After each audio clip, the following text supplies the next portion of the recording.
বন্ধুরা, আজ তৈরি করে দেখাবো কাগজের মতো পাতলা নরম তুলতুলে মশলাদার দুর্দান্ত স্বাদের ইউনিক আলুর রুমালি পরোটা।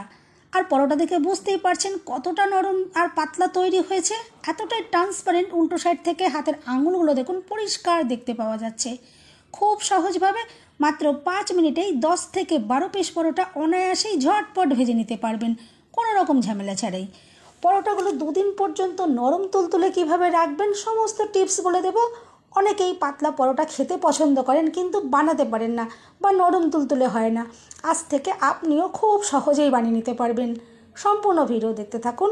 রেসিপি ভালো লাগলে লাইক, শেয়ার, কমেন্ট ও সাবস্ক্রাইব করে পাশে থাকবেন। দেখে নেওয়া যাক আজকের রেসিপি।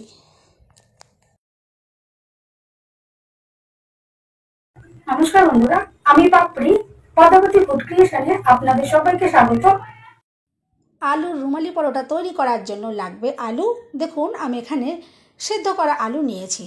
এরপরে আলুগুলো গ্রেটার দিয়ে গ্রেট করে নিতে হবে। অবশ্যই গ্রেটার দিয়ে করবেন যাতে এগুলো খুবই মিহি হয়, কারণ হাত দিয়ে ম্যাশ করলে অনেক সময় এগুলো বড় বড় দলা থেকে যেতে পারে। সেক্ষেত্রে কিন্তু পরোটাগুলো পারফেক্টভাবে তৈরি করা যাবে না। তাই পরোটাগুলোকে পারফেক্টভাবে তৈরি করার জন্য এভাবে অবশ্যই গ্রেটার দিয়ে গ্রেট করে নিতে হবে। দেখুন আমি আলুগুলোকে এভাবে গ্রেটার দিয়ে গ্রেট করে নিচ্ছি। আর বন্ধুরা, এই আলুর রুমালি পরোটা খেতে কিন্তু অসাধারণ লাগে। আপনারা সম্পূর্ণ ভিডিওটা প্লিজ দেখতে থাকুন, আশা করছি আপনাদের ভীষণ ভালো লাগবে।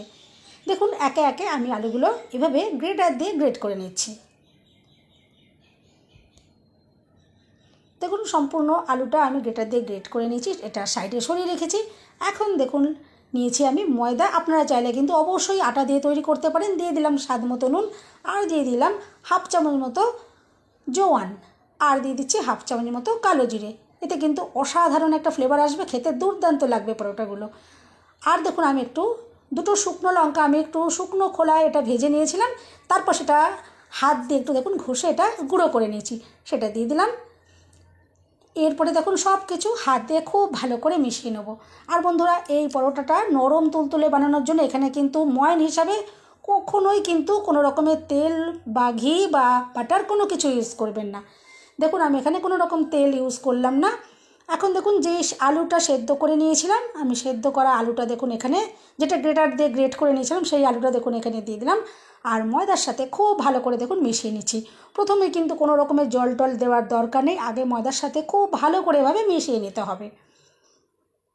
আর এই পরোটাগুলো তৈরি করার জন্য জলের পরিমাণটা একটু কম লাগবে, যেহেতু এখানে সেদ্ধ করা আলু দিয়ে মেখে নিয়েছি।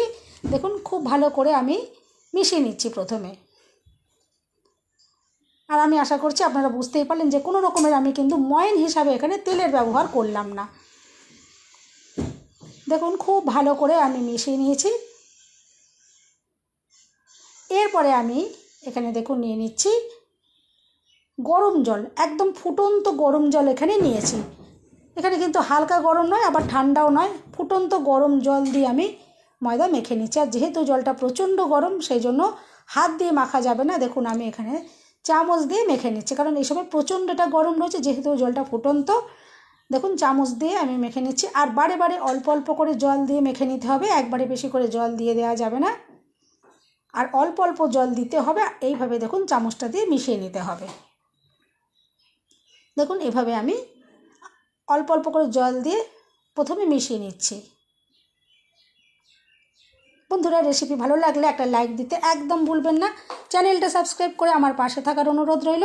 বেল বাটন ক্লিক করে রাখবেন, আমি যখনই নতুন ভিডিও আপলোড করব সঙ্গে সঙ্গে নোটিফিকেশন সবার আগে আপনার কাছে পৌঁছে যাবে। এখন দেখুন চামচটা সরিয়ে রাখলাম। আমি এরপরে আস্তে আস্তে অল্প অল্প করে আবারও এখানে জল দিয়ে দিয়ে ময়দাটা মেখে নেব। এখন অনেকটাই ঠান্ডা হয়ে এসছে, দেখুন আমি এটা মেখে নিচ্ছি। আর এটা কিন্তু সম্পূর্ণ ঠান্ডা করা যাবে না, এরকম গরম গরম অবস্থাতেই মেখে নিতে হবে। যখন হাতটা একটু সহ্য করা যাবে সেরকম অবস্থায় এটা মেখে নিতে হবে। দেখুন আমি খুব ভালো করে মেখে নিয়েছি। এরপরে দেখুন 1 চামচ আমি সাদা তেল এখানে নিয়ে দেখুন ডোয়ের ওপরে দিয়ে দিলাম। আর এরপরে ভালো করে মেখে নেব। আমি শুকনো ময়দার মধ্যে কিন্তু কোনো রকমের তেলের ব্যবহার করলাম না। আগে ডোটা দেখুন রেডি করে নিয়েছি, তারপরে 1 চামচ তেল ভালো করে দিয়ে ডোটা মেখে নিলাম। এভাবে পারফেক্টভাবে ডোটা রেডি করতে হবে, তবেই কিন্তু পরোটাগুলো নরম তুলতুলে তৈরি হবে। একদম 2 দিন পর্যন্ত রেখে দিলেও কিন্তু শক্ত হয়ে যাবে না। এরপর চাপা দিয়ে আমি এটা রেখে দিচ্ছি 10 মিনিটের জন্য রেস্টে। 10 মিনিট দেখুন হয়ে গেছে। আর আগের তুলনায় ময়দা দেখুন সুন্দরভাবে সেট হয়ে গেছে। এরপর আমি আবারও একটু অল্প করে মেখে নিচ্ছি। আর এরপর এখান থেকে লেচি তৈরি করে নেব। আর এখানে কিন্তু বড় বড় লেচি তৈরি করলে হবে না, একদম যেরকম সাইজের আমরা লুচি তৈরি করি একদম ছোট্ট ছোট্ট করে লেচি, দেখুন আমি এখানে ছোট ছোট করে লেচিগুলো তৈরি করে নিচ্ছি। যখন এই পরোটাগুলো তৈরি হবে এক একটা পরোটা কিন্তু অনেক বড় বড় হয়ে যাবে। এখন ছোট্ট ছোট্ট লেচি রয়েছে, কিন্তু পরোটাগুলো তৈরির সময় যখন আমরা পরোটাগুলো রেডি করে নেব দেখবেন অনেকটা বড় বড় হয়ে যাবে। এরপর দেখুন একটা ছোট আমি এই যে লেচি নিয়ে নিয়েছি আর অল্প গুঁড়ো ময়দা দিয়ে প্রথমে বেলে নিচ্ছি। আর ঠিক লুচির মতো সাইজেরই আমি দেখুন বেলে নেব।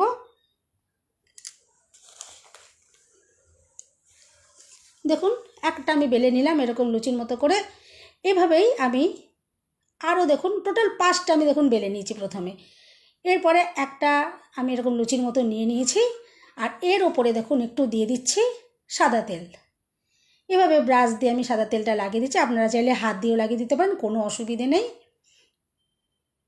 দেখুন খুব ভালো করে আমি সাদা তেলটা মাখিয়ে দিলাম। এরপরে উপর থেকে একটু গুঁড়ো ময়দা দেখুন আমি ছড়িয়ে দিচ্ছি আর ভালো করে হাত দিয়ে এটা ঘষে দেখুন ভালো করে এভাবে মিশিয়ে দিলাম। এরপরে আরেকটা আমি লুচির মতন দেখুন ওপরে দিয়ে দিলাম। আর ঠিক একইভাবে এই লুচিটার ওপরেও আমি দেখুন সাদা তেল ব্রাশ করে দেব আর একটু গুঁড়ো ময়দা ওপর থেকে ছড়িয়ে হাত দিয়ে খুব ভালো করে মাখিয়ে দেব।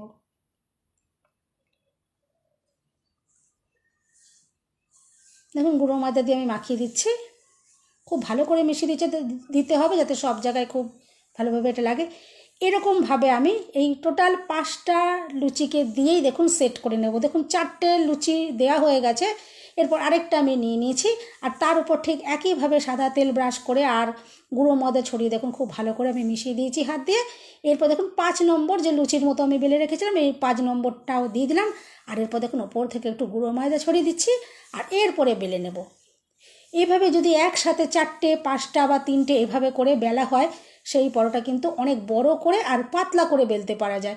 কিন্তু একটা করে যদি বেলা হয় কোনো মতেই কিন্তু অত পাতলা, আমি যেরকম পাতলা পরোটাগুলো তৈরি করছি এত পাতলা পরোটা এরকমভাবে একটা একটা করে কিন্তু বেলে নেওয়া কখনোই সম্ভব হবে না, ওরকম পাতলা তৈরি করা। সেই জন্য এভাবে 4টে বা 5টা এভাবে দিয়ে সেট করে তৈরি করে নিতে হবে। দেখুন আমি 5টা দিয়ে সেট করেছি, আপনারা চাইলে 3টে দিয়েও সেট করে নিতে পারেন। এরপর দেখুন আমি তাওয়া বসিয়েছি আর তাওয়াটা গরম করে নিয়েছি আর একটু সাদা তেল দেখুন ব্রাশ করে দিলাম। এরপর দেখুন যে 5টা পরোটা আমি একসাথে রেডি করে নিয়েছি সেটা দেখুন দিয়ে দিয়েছি। আর এই পরোটাগুলো কিন্তু খুব একটা সময় নিয়ে ভাজা যাবে না, এই পরোটা শক্ত হয়ে যাবে যেহেতু ভীষণই পাতলা, সেই জন্য কয়েক সেকেন্ড হতে না হতেই এই পরোটা উল্টে দিতে হবে। দেখুন একটা সাইড আমি উল্টে দিয়েছি আর ওপর থেকে দেখুন আবার একটু সাদা তেল আমি দিয়ে দিলাম আর দেখবেন অটোমেটিক এই পরোটাগুলো একটার থেকে আরেকটা খুব ইজিলি সুন্দরভাবে কিন্তু একদম অনায়াসেই দেখুন খুলে যাবে। দেখে তো বুঝতেই পারছেন কি সুন্দরভাবে আলগা হয়ে গেছে। দেখুন একদমই এগুলো কিন্তু আটকে যাবে না, প্রত্যেকটা পরোটা একদম সেপারেট করে নেওয়া যাবে। আর আমি এখানে দুটো সাইডই ভেজে নিচ্ছি পরোটার, আপনারা চাইলে কিন্তু একটা সাইডও ভেজে নিয়েও কিন্তু সেই পরোটা রেডি করতে পারেন, কারণ এই পরোটাগুলো কোনো মতেই কিন্তু কাঁচা থাকবে না যেহেতু এতটা পাতলা করে বেলা হয়েছে। আর যেহেতু এটা প্রচণ্ড পাতলা সেই জন্য কিন্তু এই পরোটা তৈরি হতে কিন্তু খুবই কম টাইম লাগবে, কম টাইমের মধ্যেই কিন্তু এই পরোটা রেডি হয়ে যাবে। দেখুন আমি এই পরোটা আমি দেখুন একটা সাইড আবার এভাবে উল্টে দিয়েছি, দুটো সাইডই আমি ভেজে আপনাদেরকে দেখিয়ে দিচ্ছি। আপনারা চাইলে কিন্তু একটা সাইড ভেজেও তুলে রাখতে পারেন, তাতেও কিন্তু পরোটাগুলো সুন্দর তৈরি হবে। আর আগেই বলেছি বেশিক্ষণ কিন্তু তাওয়াতে এই পরোটাগুলোকে তৈরি করা যাবে না, তাহলে কিন্তু পরোটাগুলো শক্ত হয়ে যাবে যেহেতু এতটা পাতলা। দেখুন ট্রান্সপারেন্ট দেখে তো বুঝতেই পারছেন। দেখুন একটা পরোটা আমার রেডি হয়ে গেছে, এরপর দেখুন আমি উল্টে দিচ্ছি, দিয়ে আরেকটা পরোটাকেও দেখুন আমি নামিয়ে নিচ্ছি। আর এই পরোটাগুলো নামিয়ে নেওয়ার সাথে সাথেই কিন্তু ঢাকা চাপা দিয়ে রেখে দিতে হবে, খুলে রাখা যাবে না, খুলে রাখলে কিন্তু পরোটাগুলো নরম থাকবে না। সেই জন্য যখনই এই তাওয়া থেকে নামানোর সাথে সাথেই কোনো ঢাকা চাপা দিয়ে জায়গায় রাখবেন, তাহলে দেখবেন পরোটাগুলো একদম 2 দিন পর্যন্ত নরম তুলতুলে থাকবে। আর টোটাল এই 5টা পরোটা ভাজতে সময় লেগেছে আমার মাত্র 2 মিনিট মতো।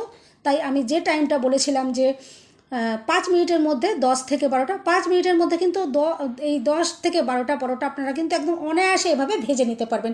আমি শুধু যে টাইমটা বলেছি সেটা কিন্তু এই ভেজে নেওয়ার টাইমটাই আপনাদের সাথে বলেছি। ভেজে নিতে কিন্তু 10 থেকে 12 পিস পরোটা আপনারা মাত্র 5 মিনিটের মধ্যে ভেজে নিতে পারবেন। দেখুন কত ইজিভাবে এগুলো পরোটাগুলো হয়ে যাচ্ছে। আর এটা কিন্তু কোনো মতেই কাঁচা থাকবে না, আমি আপনাদেরকে বারবার বলে দিচ্ছি এই পরোটা কিন্তু এর থেকে বেশি আপনারা চাইলে ভাজতেই পারেন, কিন্তু শক্ত হয়ে যাবে। এই পরোটাগুলো ঠিক এভাবেই নামিয়ে নিতে হবে। আর এই পরোটাগুলো কিন্তু খুব কম সময়তেই কুক হয়ে যায়। এই পরোটা কিন্তু কোনো মতেই কাঁচা থাকবে না। দেখুন আমি প্রত্যেকটা পরোটা 2 পিঠ করেই কিন্তু সেকে নামিয়ে নিলাম। আর দেখে তো বুঝতেই পারছেন কতটা ট্রান্সপারেন্ট আর কতটা নরম তুলতুলে হয়েছে। দেখুন আমি পরোটাগুলো রেডি করে নিচ্ছি, আর সঙ্গে সঙ্গে কিন্তু এগুলো চাপা দিয়ে রাখতে হবে, তবেই নরম থাকবে। দেখুন সমস্ত পরোটাগুলো আমি রেডি করে নিয়ে তারপরে আমি আপনাদেরকে দেখাচ্ছি। পরোটা দেখে তো বুঝতেই পারছেন যে কতটা ট্রান্সপারেন্ট হয়েছে, একদম দেখুন কাগজের মতো পাতলা। আর যেহেতু এতে মশলা আলু সব দেওয়া রয়েছে, খেতে কিন্তু অসাধারণ লাগবে। শুধু শুধু এই পরোটা খাওয়া যাবে, এতটাই টেস্টি হবে। চাইলে আপনারা ছোলার ডালের সাথে খেতে পারেন বা আলুর দমের সাথেও খেতে পারেন। আর দেখুন পরোটা শুধু আপনাদেরকে দেখিয়ে দিচ্ছি যে কতটা নরম তুলতুলে হয়েছে। আমি আশা করছি আপনারা দেখে বুঝতে পারছেন। দেখুন হাতের মুঠোর মধ্যে আমি নিয়ে নিচ্ছি। পরোটা কিন্তু কোনো রকম ছিঁড়েও যাচ্ছে না, ভেঙেও যাচ্ছে না। দেখুন প্রত্যেকটা পরোটা একদম সফট তৈরি হয়েছে। আপনারা এভাবে পরোটা তৈরি করবেন, আর অবশ্যই কিন্তু ঢাকা চাপা দিয়ে রাখবেন। দেখবেন 2 দিন রেখে দেবেন, পরের দিনকেও যদি পরোটা থেকে যায় দেখবেন পরোটা কিন্তু শক্ত হয়ে যাবে না। আর পরোটার কোয়ালিটি দেখে তো বুঝতেই পারছেন যে কতটা দুর্দান্ত হয়ে যায়। দেখুন আমি একটু ছিঁড়েও দেখে দিচ্ছি। দেখুন 2টো আঙুল দিয়ে পরোটা ছিঁড়ে নেওয়া যাচ্ছে। দেখুন এতটাই পাতলা আর ট্রান্সপারেন্ট। বন্ধুরা রেসিপি ভালো লাগলে একটা লাইক দিতে একদম ভুলবেন না। চ্যানেলটা সাবস্ক্রাইব করে আমার পাশে থাকার অনুরোধ রইল। সবাই সুস্থ থাকবেন, ভালো থাকবেন। দেখা হবে নেক্সট ভিডিওতে। ভিডিওটা শেষ পর্যন্ত দেখার জন্য সবাইকে রইল অসংখ্য অসংখ্য ধন্যবাদ। বন্ধুরা আপনারা এভাবে অবশ্যই ট্রাই করে দেখবেন। আমি আশা করছি আজকের রেসিপি আপনাদের ভীষণ ভালো লাগলো।